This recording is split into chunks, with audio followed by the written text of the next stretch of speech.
जिंदगी ने सब कुछ ले देकर एक यही बात सिखाई है कि खाली जेबों में अक्सर हौसले खनकते हैं। और ये वही हौसले हैं जिनकी बदौलत हम सब मिलजुल कर खड़े हो सके कोविड-19 कोरोना के खिलाफ, और उभर कर आए कुछ ऐसे लोग जिनको लोगों ने कहा कि वाकई इनमें दम है। और उन्हीं में से एक हैं देहरादून के रिनाउंड सोशल एक्टिविस्ट अनुराग चौहान।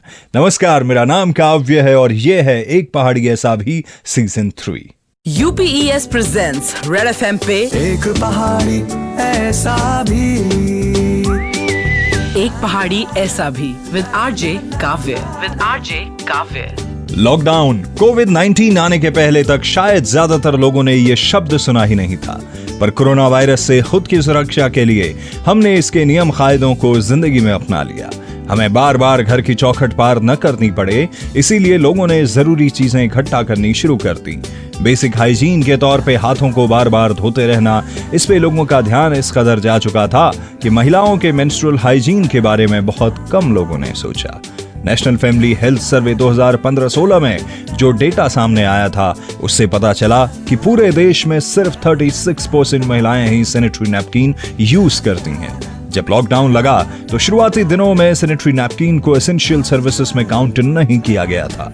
महिलाओं की मेंस्ट्रुअल हाइजीन पे काम कर रहे देहरादून के सोशल एक्टिविस्ट अनुराग चौहान को हमेशा ही ये बात चुभती थी कि रूरल एरियाज में उन महिलाओं को कितनी तकलीफ होती होगी जिन तक सैनिटरी नैपकिन पहुंच ही नहीं पाते। जो लोग फाइनेंशियली वीक हैं वो लोग सैनिटरी पैड खरीदें या अपना पेट भरें। इसीलिए अनुराग ने ह्यूमंस फॉर ह्यूमैनिटी नाम से एक NGO की शुरुआत की, जो पिछले 5 सालों से राजस्थान, दिल्ली, महाराष्ट्र, उत्तर प्रदेश, कर्नाटक और देश भर के कई शहरों और गांवों में महिलाओं को सैनिटरी पैड बनाने की ट्रेनिंग दे रही है।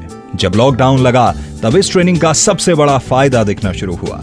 महिलाओं ने घर पे ही अपने इस्तेमाल के लिए पैड बनाने शुरू किए। एक्स्ट्रा प्रोड्यूस हुए पैड्स को ये महिलाएं दूसरी महिलाओं को घर घर जाकर बांट रही थी। इनसे उनको एक मिनिमम इनकम भी होने लगी और लॉकडाउन में उनके गुजारे का सहारा भी बना।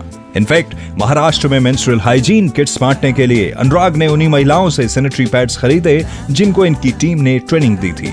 इस तरह पूरे लॉकडाउन में लगभग 15,000 सैनिटरी पैड्स बांटे गए।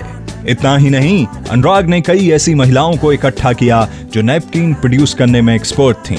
उनके साथ फेसबुक लाइव करवा के लोगों को होममेड नैपकिन बनवाने की वर्चुअल ट्रेनिंग भी दी जा रही है। ये नैपकिन्स लगभग 2.5 साल तक एक्सपायर नहीं होते हैं। अनुराग का मानना है कि किसी को बार बार हेल्प करने से बेहतर है उसे सेल्फ डिपेंडेंट बना दिया जाए। इसीलिए एक जगह महिलाओं को पैड बनाना सिखाने के बाद इनकी टीम किसी और जगह पहुंच जाती है। लॉकडाउन जब पीक पे था तब अनुराग खुद दिल्ली में फंसे हुए थे और लगातार उनके पास फोन कॉल्स आ रहे थे कि लोगों को राशन की जरूरत है।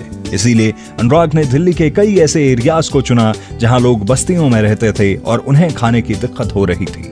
बच्चों को मिड डे मील देने के लिए इनके पास राशन का जो स्टॉक था उससे बच्चों और उनकी फैमिलीज को 2 वक्त का खाना देने के लिए यूज किया जाने लगा। लगभग 600 लोगों को खाना खिलाने का यह सिलसिला अनलॉक आने तक पूरे 3 महीने चला।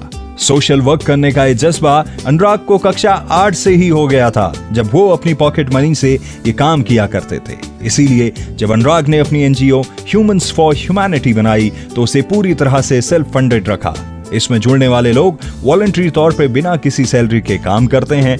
लॉकडाउन की पाबंदियां हटने के बाद अनुराग दिल्ली से देहरादून आ गए और अब यहाँ बस्तियों में रहने वाली महिलाओं को सैनिटरी पैड बनाने की ट्रेनिंग देने में लगे हुए हैं। साथ ही ये स्कूल स्टूडेंट्स में भी अवेयरनेस लाने की कोशिश कर रहे हैं ताकि बच्चे अपने सोशली यूजफुल प्रोडक्टिव वर्क में भी सैनिटरी नैपकिन बनाएं। अपने सोशल वर्क के लिए अनुराग को 2016 में यूनाइटेड नेशंस की तरफ से कर्मवीर चक्र अवार्ड भी मिल चुका है।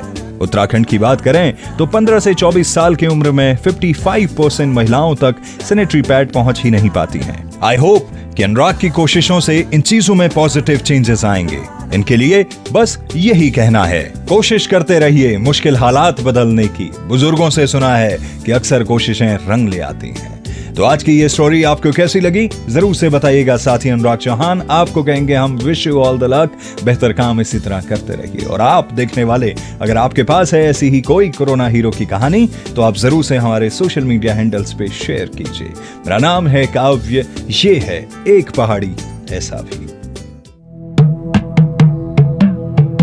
उत्तराखंड मेरी मातृभूमि,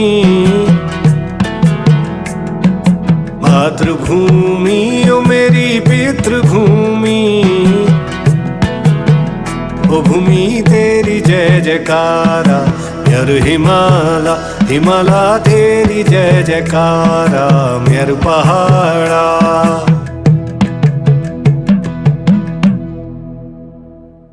Presented by UPES, University with a Purpose. 93.5 Red FM बजाते रहो।